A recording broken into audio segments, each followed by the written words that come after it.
Well, Josh, today we're talking about a 90s sci-fi action thriller starring a big-name actor with likable side characters set in a dystopian future. Wait, Alex, if you're talking about what I think you're talking about, you might want to get your fireball ready again.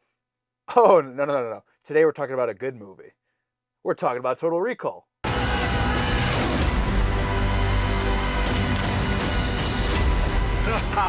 You think this is the real Quaid? It is. We hope you enjoyed the ride. Audience cut, we've been doing like they pick one, you pick one, I pick one. Two for us, one for them, I guess. But I think I've been asking you, hey, have you seen this? You want to watch this? Have you seen this? For quite a while. And I've been dying to know since we watched it, after you've let it sit with you for a couple days, what do you think of Total Recall? Yeah, so it was my first time watching it. One of the purposes of Audience Cut was to kind of meld together all of our previous series that weren't Star Trek. And, there was our favorite movies, where obviously we're going to pick some movies that we have seen before and really love. Mm-hmm. There's the patrons picking the movies, kind of like we did with 90-minute classics. And another series we kind of did for a little bit was Making My Friend Watch. And this pick kind of reminds me of that because you had seen it multiple times and really loved it and had told me for years to watch it. And now you kind of forced me to via this channel, like we did in Making My Friend Watch. And Alex, I gotta say, I absolutely loved Total Recall. Let's go!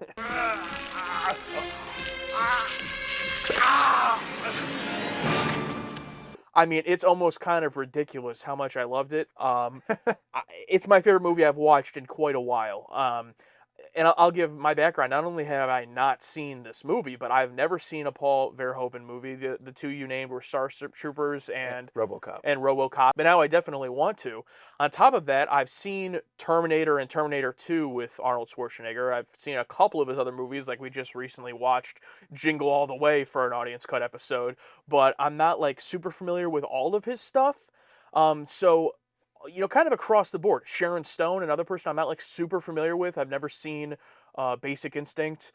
So across the board, I was pretty clean slate, had no idea what this movie was, and it was nothing of what I thought it was going to be, which was obviously very minimal of what I thought it was going to be, and it blew me away. I think I might like this more than the original Blade Runner. Like, it is just great, and I'm very excited to jump into it. Yeah, it's arguably one of the best and the last of the great 80s action films, because I think it takes a theme and like almost flips it on its head and gives it multiple layers. Like it's not just a dumb action movie. It's a thought-provoking movie where you're constantly asking questions throughout like, wait, is this real? Is he still in the chair? Is he a secret agent? And as it goes on, it's almost, and as the film when it ends, it's like you have that question like, did this happen or didn't it? Like if you want, it's just a like almost a cheesy action film, but on the other side, it's like, oh, this could all be in his head, which I think is great. Really quick, my history with the film. I remember seeing it years ago, like a young teenager, and I remember watching it, thinking like, I don't think I'm smart enough for this movie yet. Like, I don't think I caught everything there, and I haven't rewatched it for years. I just recently rewatched it in the past couple, and I'm like, oh my god, this is great. But my very first experience with Total Recall was seeing the Colin Farrell one at a drive-in theater, and luckily I didn't remember it at all when I rediscovered it as an adult, the original. But I remember watching it. I'm like, oh wow, what an original idea, because I had no idea that the 1990 film exists.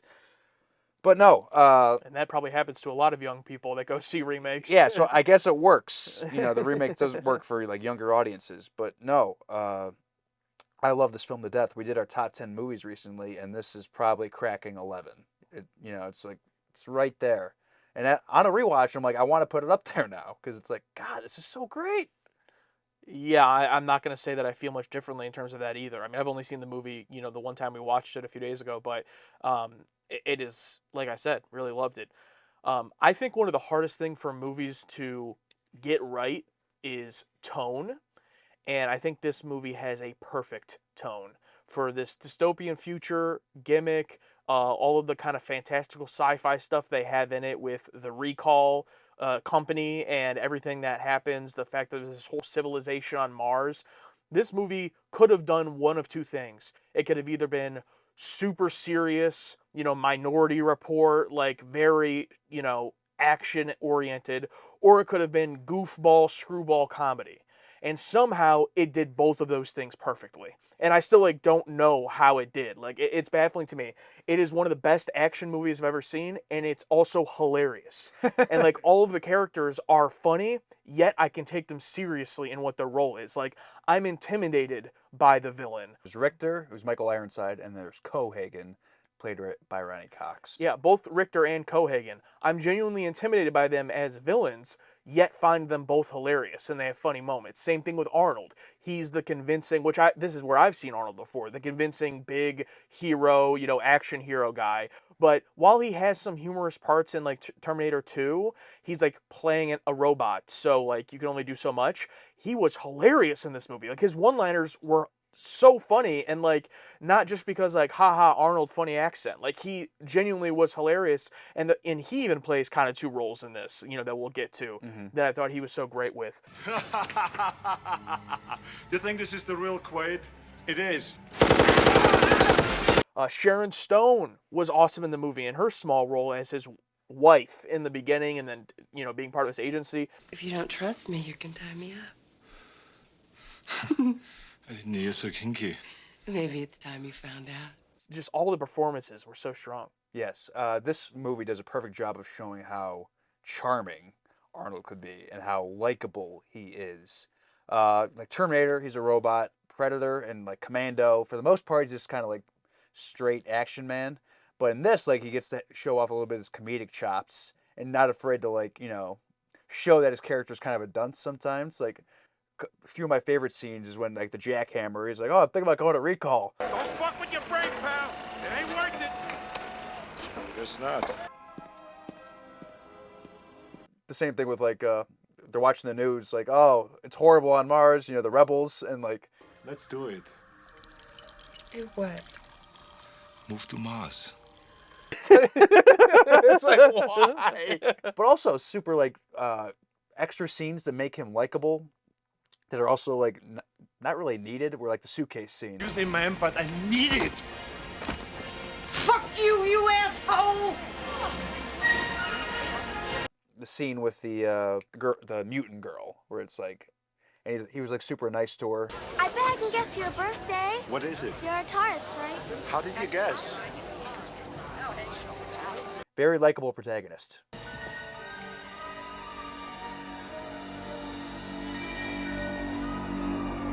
So as we start off with the dream montage of him on Mars with, as he knows her at this time, is just the brunette. It's all he knows from his dreams.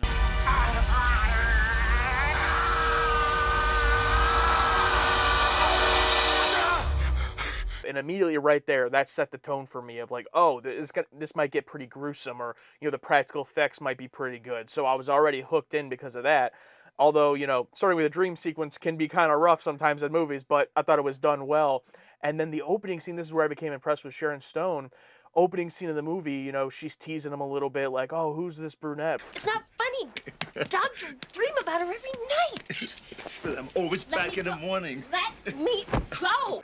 And it instantly sets up what you think is like this great marriage between these two, which is why, a little bit later when it turns out that's not the case, it actually works, because it could be a cliche in so many movies like this where it's like, oh, your memory's erased or whatever, and everyone in your life is a plant. Like, that's been done a million times.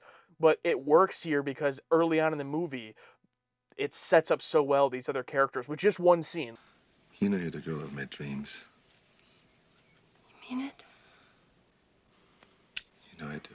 And then when he goes to work, the scene with his coworker, like just that one scene was good. As like, oh, just like, big guy coworker trying to, look out for him as a friend. Like, you just buy it. You know what I mean? Yeah. On a rewatch, knowing the twist per se, like Sharon Stone like doesn't want him to think about this brunette because he doesn't want him like going to recall. Like he doesn't want him like knowing about Mars just yet. It's like, no, we're not going to Mars. Like, get off it. And who is this woman? And like maybe she's thinking like, oh, this is some other agent working for the rebels. Maybe, like, I don't know. But it's almost painstakingly obvious when he is working with his buddy, and it's like, oh, don't go to recall. He got lobotomized, and then like shows Arnold back to jackhammering, and then it goes back to his coworker, and he's looking at him like, he's gonna go. He's like, he doesn't trust him. But see, I think that's interesting because on me first time watching it, I just thought it was him being like, he knew, like, oh, he's not going to listen to me. He's probably going to go. But I in no way thought it was like ill-intentioned. Okay. I thought it was just like a guy that he worked with who was like, oh, don't go. And then, because Arnold was like, oh, all right. And I thought he was just looking at him like, yeah, he's going to go. See, I had, that's great because I was wondering as a first time watcher, because I can't remember my first time watching this and how I felt about that scene. So that's great that on a first time watch it didn't like give it away. Yeah, set off Yeah. right. There's plenty of little scenes like that with the villains, especially where they're saying things to each other and it's almost like double meaning, or you don't understand it when they're saying it the first time you're watching the film. Yeah, I mean, maybe I'm dumb or whatever. Nothing in this movie tipped me off to what the story is of like, oh, he's actually this agent and he was on Mars, all this stuff. None of that tipped me off when he went in. So then he goes to recall, and when he's getting into the machine, I thought the movie was going to be that they accidentally, like what happens is like he wakes up and he starts freaking out and he thinks he's an agent. I thought the whole movie was going to be they accidentally make him think he's this agent, and then like, that's the movie. Okay. Like, I had no idea of the whole nefarious under. So then so we can talk about that scene first because I think it's a great scene. He goes to recall. Bob, Yeah. Doug Quaid is here to see you. Yeah, I'll be right up. Okay. But the recall salesman guy, I thought did a great job. As being like your typical salesman, and I was in insurance sales for a few years, so it's like totally the vibe. The vibe fits. When you travel with Recall, everything is perfect. And I did think it was interesting how at first he was like, I want to go to Mars. And he's like, oh, how about Saturn? Like he tried to get him off it. But then he like folded pretty quick and was like, okay, fine, Mars. Yeah, because Sharon Stone also said Saturn. Like, I believe. Like, how about we go to Saturn instead? And he's like, no. And that's my big question about Recall. Are they tied up in this? Because like they have the same machines later on in the movie. I think they did the job to erase his memory, but they have no involvement in like Coagan's whole big plan, which is why Sharon and his coworker are so like, don't go there. Okay. Like, don't go to those brain butchers because they don't want him to accidentally be triggered and like cut the plan too early. But I forgot to bring it up. But I love like the first scene sets the tone where it's like you can't trust like what you see, because the first scene where like they're on Mars and then he wakes up in a dream, so it almost sets the tone like you can't trust what you're being presented just yet. You know what I mean? Similar to like the Willy Wonka thing where he walks out with the cane, where it's like, oh, that's the first appearance. Now we never know if he's bullshitting or not. So I feel like it's kind of the same here. Okay. Yeah. Yeah, you know what I mean? But here's my question. So when he wakes up in the chair and he starts freaking out, when it's like, we didn't even put the thing in him yet. Now, is that Hauser freaking out? You blew my cover! What the fuck is going on here? They'll be here any minute. They kill you all! That's a really good point. That's got to be it because That's been bugging the back of my head this entire time. I was confused about that as I learned what the movie was. I was like, why did he freak out like that when he woke up? Like, in theory, it doesn't make any sense because they say, oh, he busted a memory cap or whatever. But I think you have to be right then because, like, he has to wake up fully as Hauser and think, like, oh, shit, this wasn't supposed to happen. The plan didn't work, yeah. It doesn't still fully explain why he's so, like, I mean, unhinged, but, like... Well, we know Hauser's a dick. But he's, like, so rabid, like, trying to kill them.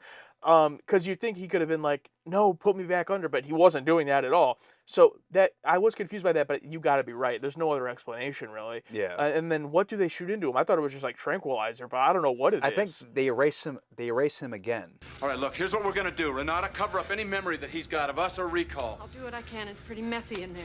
Because it's like... Because he goes right back to being Douglas Quaid. Yeah, it's like erase any memory of today. Oh, yeah, because he says erase the memory of him being here. And all Yeah, that. so that just sets him... Okay, so he was definitely Hauser there. And you know Hauser's an aggressive dick. Yeah. The first reveal after he leaves the recall is his coworker. That's right. You went to recall, remember?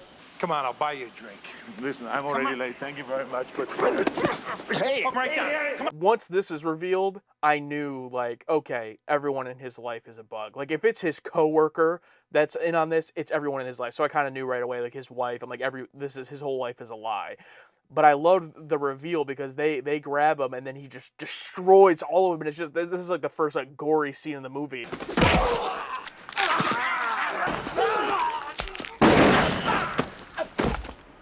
Where I was like, oh shit, like, and I had kind of already forgotten it, because of how quickly I forget things. But I did read, so like we posted on Patreon that this was going to be the next movie, and there were some comments that were like, "Oh, I just didn't like I thought it was a little bit too over the top with the gore." So I was like, "Oh, this must be a gory movie, okay." But I had already kind of forgotten that, you know. So then when it started happening, I was like, "Oh shit!" And like all of the practical blood and everything in this is so great, and I think that's actually one of the best examples of why practical. One of the many reasons why practical is better than CGI. CGI blood 9 out of 10 times doesn't look good. Like sometimes it can, very rarely. Like I don't know if you ever saw Hardcore Henry. Yeah, yeah. That movie looked pretty good with like CGI blood. I'm sure a lot of that was practical too. Well, the camera was flicking around too. It didn't have enough time to like stick on anyone, so it was able to use it to its advantage. But the era of bloody squids, the little things that explode underneath your shirt, and like like the era of that is done, unfortunately. And like I think you mentioned during the reaction, like, well, we can always look back on this good time. You know what I mean? It doesn't mean it's like erased. Yeah. It's a shame it doesn't happen anymore. But God, man, just like that era of action and like the bones crunching and like just those sound effects, and all that stuff, and like the blood, it's like it feels so special. It feels so like this movie, similar to The Shining, feels like they just captured magic. Yeah. Which is funny because they've been trying to make it for like 20 years. It was in developmental hell for like 20 years. I think Arnold's company like finally purchased the rights, and they had like multiple different directors, or I think over 40 writers, like fired and hired, and like finally like Arnold like bought it and like, we're gonna do this, and then hired Paul Verhoeven, and I think Arnold said like, I need more creative kills because like in Commando I'm just shooting people, because his kills in this movie are like awesomely creative. Yeah.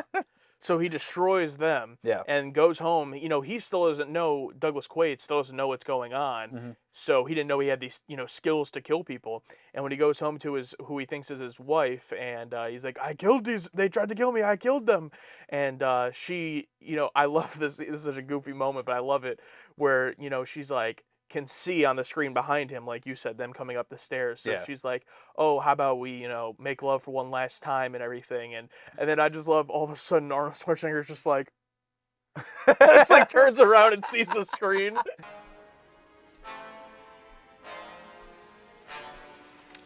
Clever girl. It was just like so ridiculous. And then that, but before we even get to that, the fight scene with the wife, it is kind of obvious, but I do like the effort of like when he first comes back out of the room, it's like she's shrouded in darkness and you just see the gun. It's like obviously it's the wife, but at least it was a nice artistically done, and they have a nice little fight scene as well, showing that she's competent. Obviously, if she can fight, Arnold Schwarzenegger for a few seconds, she can hold her own. And then that's when Richter and them show up, and this is when you find out that she was Richter's wife. Shoot wife. Yeah, Richter's introduction is my favorite. He comes up the stairs, but some like low-level grunt is like checking on Sharon Stone, and Richter comes over and just knees him out of the way. Don't touch her. And yeah, we're introduced to him, and I love the hierarchy of the villains. I mean, it's Ronnie Cox, Cohagen hasn't been revealed yet, but it's revealed that like Richter's kind of like doing this on his own. Like it's not the villain's plan.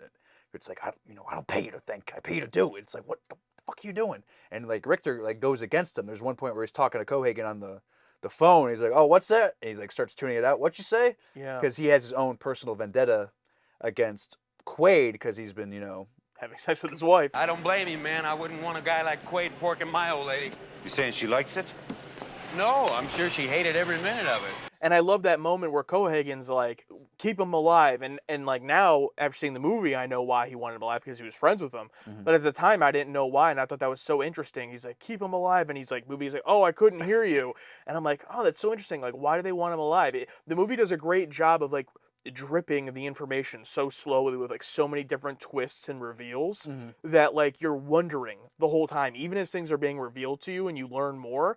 It's like the ultimate, the movie's ahead of you, which we love, obviously. Yes, yeah. But as you watch, like knowing what happens, like on the news, when he's watching the news, like they're talking about Quato, they're talking about the resistance and all that.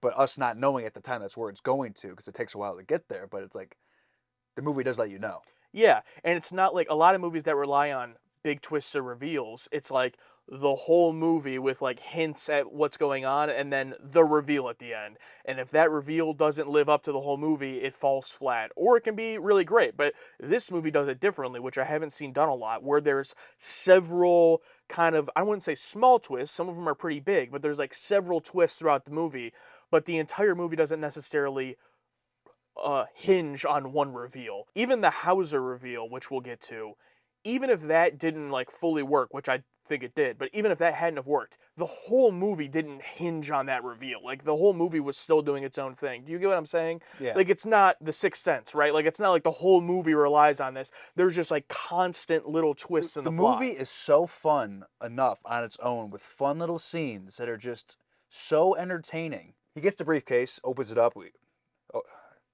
goes to this little like cave, not a cave, but like abandoned building. Oh, there's all these rats, opens it up, and Hauser is revealed. Howdy, stranger. This is Hauser. Things have gone wrong. I'm talking to myself, and you've got a wet towel wrapped around your head. One of the best practical effects scenes ever that possibly didn't need to exist, but this movie feels like a show reel for practical effects. Stick this thing up your nose. And it's like so gross and fun, and just like just a wonderful practical, like an entire face of Arnold. And it's like pulling out this comically large, great little ball, this glowing ball, and you see it glowing through the prosthetic. It's so great. That reveal was also awesome. Just even that first reveal of like telling him what happened. And then this is where he then makes it to Mars, and the actress who plays the woman that he's inside of, the suit, does a great job of just like when she starts freaking out and stuff. Get that woman! And it's just such a weird, silly scene, but like why? Like what is this technology? Where did he get it? You know what I mean? Like the movie's like what, an hour and 50 minutes. Like, but the thing is, like, it's so fun. I don't care about how he got it. You know what I mean? It's fun enough on its own. I figured it was just in the suitcase, but yeah, maybe, yeah. But like kayfabe, we like paused to use the bathroom and came back, and when we started it up, it was from that scene to that scene, and it feels like we missed something. Like, oh, that was a huge jump, but no, that's how it happens in the film. It's that quick, where all of a sudden he's in. I remember watching him like, we're there already. I'm like, oh yeah, it just happens.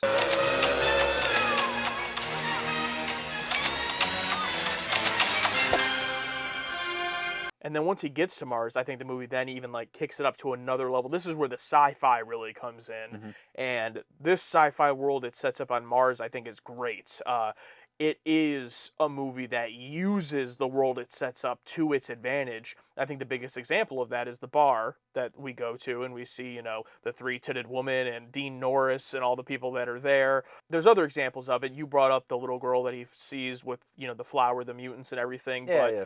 This whole world on Mars, like, convincingly becomes part of the movie, almost to the point where it's like, you know, I didn't even really think about Earth that much anymore. It was just like, this is now the setting of the movie. It becomes a much more memorable part of the movie. I guess this would be similar to like the U.S. Colonizing another area and taking it over, but like not treating them as like first-class citizens, where it's like, oh, you know, it's, these people, they're poor people. I thought it was an interesting inversion of, I feel like you always think of in sci-fi and stuff like, oh, when we colonize Mars, you know, Elon Musk and all the rich people are going to go there, right? Like, first dibs on Mars. But it presents it as the opposite. Like, we colonized Mars, and then it was like, send all the poors there, basically, so that Earth can be, you know, for the wealthy people. We don't get to see that much of Earth. I mean, there's still construction workers and stuff, but like, that's how it came off, and I found that a pretty interesting, like, inversion of that. But then we're introduced to your favorite character until he wasn't, Benny. Hey man, you need a cab? Well, what's wrong with this one? He ain't got 5 kids to feed. And I want to bring up Benny because Benny is the perfect example to introduce a fun, enigmatic, interesting character that's funny, that doesn't take away from the movie, and if anything, adds more to his later reveal. So basically, he is not Ruby Rod. Yeah. You know what I mean? Benny is the perfect example to introduce a character that late, but have him play a major part, not be annoying. You know what I'm saying? And his role, I mean, he's definitely comic relief for a lot of it, but his role is so limited. You know, he's not strapped to Doug Quaid's side the whole time. He's just the taxi driver. Yeah, yeah. And he just drives him to the location. He's gone for a little bit, drives him somewhere else, and then eventually he gets more involved, and then the reveal happens, which, you know, actually gives him a real character. So I 100% agree. I loved Benny the whole time. I was rooting for him. I remember the one scene where they like have to get into a vault, and I'm like, don't forget about Benny. And I don't think I've actually been personally hurt, personally betrayed by a heel turn in a movie in so long. I know I'm jumping ahead a little bit, but like when Benny reveals that he's working with the agency, I'm like, oh, you son of a bitch. Ah, shit, man. You got me. I ain't even married. Now put your fucking hands in the air. It got me. It's funny. I was doing a little reading on the movie, but apparently they wanted Benny to turn because like they felt like black characters like that in movies were often like the good guys. So it's like, oh, we're gonna turn this on its head and have him be a bad guy because I thought they wouldn't think to do that, have him turn. So I thought that was interesting. What's probably my favorite scene of the entire movie when the guy from the Recall commercials shows up to Quaid's apartment or hotel room and tries to convince him that he is, in fact, still in Recall. You're strapped into an implant chair, and I'm monitoring you from the psychoprobe console. Ah, I get it. I'm dreaming. And that this has gone wrong and he needs to wake up. And yeah, I probably was like, I'd say 70-30, 70% like not believing this guy. But there was that part of me that like, you know, that would make sense. And this movie has already thrown so many curveballs and like killed off characters and all this stuff that I wouldn't even be surprised if this was yet another twist and he actually was, you know, this actually was the case. It doesn't end up being, but the scene, because of that believability and the way it set it up, was so tense. Then they bring in, you know, his wife, which I think didn't really add much. It kind of took me more out of it of like knowing they were lying. Yeah. But I just love the moment where he just sees the bead of sweat.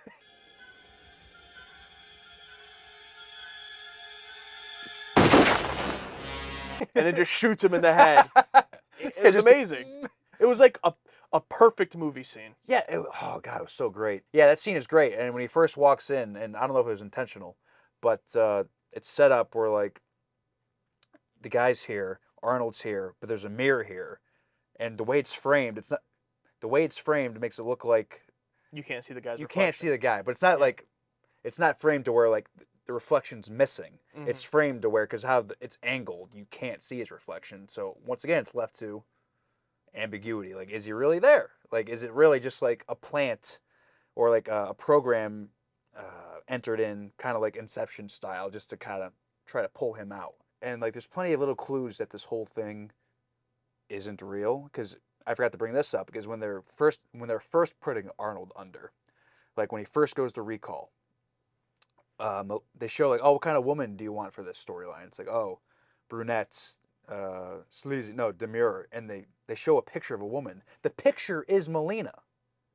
Oh, okay. It's literally Melina, like on the screen, and then like the assistant helper is like reading over the storyline. It's like, oh, blue sky on Mars. He says blue sky on like reveals the story because what happens at the end with the glacier. Yeah. You know what I mean? It's like it's not like over, you know, like obvious this is fake, but it leaves plenty of those little clues where it's like when you go back and rewatch, it's like, oh shit, he's probably still in that chair. This might all be fake. That's that is very interesting. But it's not painfully obvious, or it doesn't tip your hand too much, where it's like, oh yeah, this thing's fake. That's the thing why it was praised so much because the ambiguity. It lets you decide. It lets you decide, and that's all you can ask for. Yeah. Yes. So then they get to Quado. Is that his name? Another great practical effect.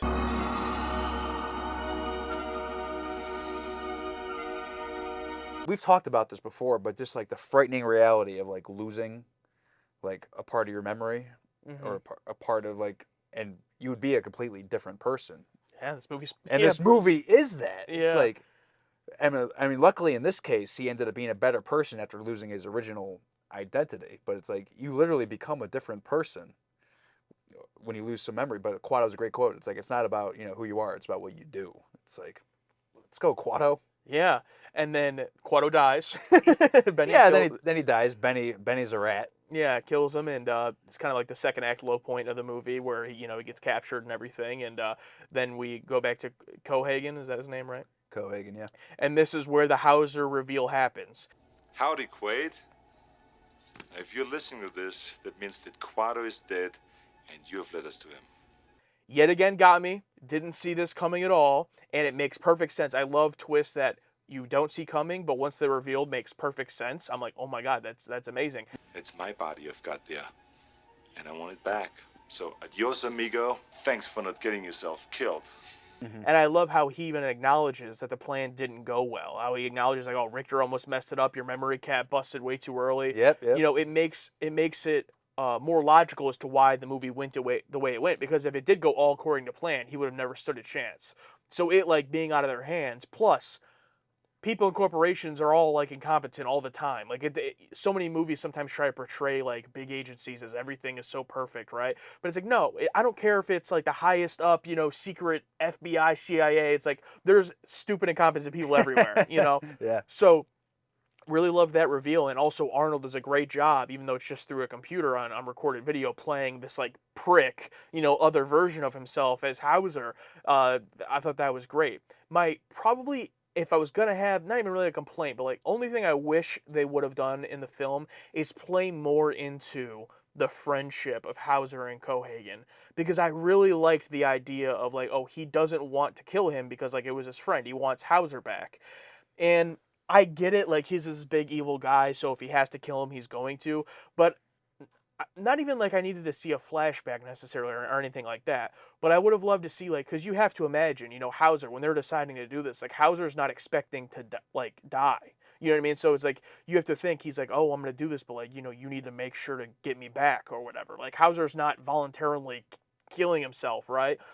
So I wish they would have had Cohagen like be more resistant to killing him because like he doesn't want to kill him. They put him in the machine. But then once they break out of it, like that next scene, Richter like pressures Cohagen into being like, all right, fine, kill him. Like, I wish he would have been like, no, I'll go capture him myself and like still try to capture him alive. Maybe in their very final confrontation, be like, you know what, fine, if I can't, convince you, I'll kill you. Because I just really liked that idea. I've never seen anything like that before. Yeah, where a villain doesn't want to the villain doesn't want to kill the good guy because he's his friend, but he isn't his friend because he has a different identity right now. It's like, yeah, like Ronnie Cox, like he overhams it up as an evil guy, which is great. But I do feel like there's a missed level, another level of tension that we can create where he doesn't want to kill his friend, and then that could lead to Arnold dropping a line where it's like, it's not about who I am, it's about what you do, and he drops a one-liner at the end, and what you do sucks. And you know what I mean? Yeah. Because it could have even been down to like once Cohagen is clearly like outmatched by Quaid and like isn't going to defeat him, he could have even tried to pivot to guilting him, like be like, you were my best friend, we were in this together, remember who you really were. And Quaid being like, it's not about who I am, it's about what I do. Yeah. Oh, it's like the movie's perfect. The movie's perfect. We're fan casting. We always fan cast. We have to. Or fantasy booking. Yeah, it's fantasy booking. This movie's had 40 rewrites, but you can't get them all. That's the one thing that I wish they would have gone more into. But yeah, they do that reveal. They break out of it. Another great scene where Arnold just destroys everybody. That brings it up. Benny's death. I don't think we touched on that. Throughout the whole movie, they're teasing this. I never noticed this. Like they keep driving by this driller thing, going through creating these tunnels. So of course Benny takes it and tries to kill them, and then Arnold has like the screw gun and he pierces it through and kills Benny. Screw you! And apparently this movie was like on the edge of like an NC-17 rating, where it's like, okay, they had to cut some gore out of Benny's death just to keep it in that R range, because it was like, you guys are doing a lot here, so they had to sacrifice the gore. Yeah, that sucks, because that would have been a good payoff. Because it is painfully obvious with everything else that happens. Yeah. And then Benny's death is like really tame. So then that's basically the rest of the movie is just your typical kind of action. Third act, he kills everyone one by one. Richter's death is brutal, just his arms chopped off. Yeah. See you at the party, Richter. And he falls off. But we forgot to bring up one of the best scenes So it's early on revealed when he gets the briefcase, he has this watch thing that creates like an exact hologram duplicate. Yes. And you forget about it for a while. Like a good movie, it brings it back later. And he has this great scene where he's taking out all these soldiers with this wrist thing. And one of my favorite scenes where he's just like, ha ha ha, you think this is a hologram. Well, it isn't. And then, yeah. Arnold puts his hand on the thing, opens up the thing. Everyone flies off with the great practical makeup of not being able to breathe. And then through a painstakingly long scene, I thought, when the alien machine is like drilling down on the core, it's like, is that air ever going to get to him? I feel like he should be dead by now. Oh yeah, and it's brutal. I mean, both Cohagen and Quaid and Molina are all just like, their faces are blowing up. It's like, oh my god. Does it reveal at the end if Cohagen did die before the air got to him? No, but he was out there much longer than them. And then at the ending, he saves Mars, frees everyone, and it's kind of like you said, it's up to you to decide, is it, real or not. I love that it just ends so kind of abruptly, just like kisses Molina, that's the end. Yeah, I think they ask a question like, what if this is all a dream? Or what? I think she says, well, you better kiss me before you wake up. And then it just fades to white. Dun, dun, dun, dun. Great score by Jerry Goldsmith. Yeah, Jerry Goldsmith, yeah.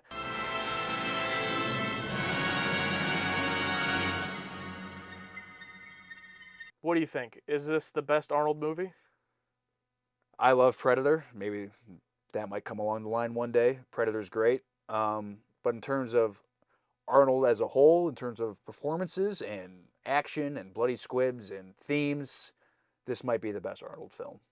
Yeah, I know there's, anytime you talk about this kind of thing, there's always the, quibbling of, oh, well, is it the best Arnold movie or is it the best movie that has Arnold? Like, I get it. It could be, you could argue, like, do you mean the movie as a whole or just Arnold in it?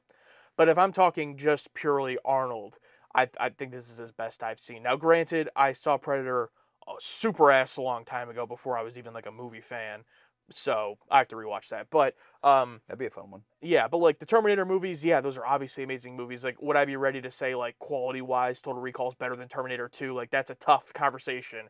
But I think Arnold, as much as he's obviously integral to Terminator, his character here is just so. It might be my favorite action main character, like in a movie. Like he's charismatic, he's funny, he's believable because he's huge and jacked. And I love that finally in an Arnold movie they actually like acknowledge multiple times how jacked he is. Like, it's not just like this weird thing where no one acknowledges it. Like they multiple times like talk about how jacked he is. So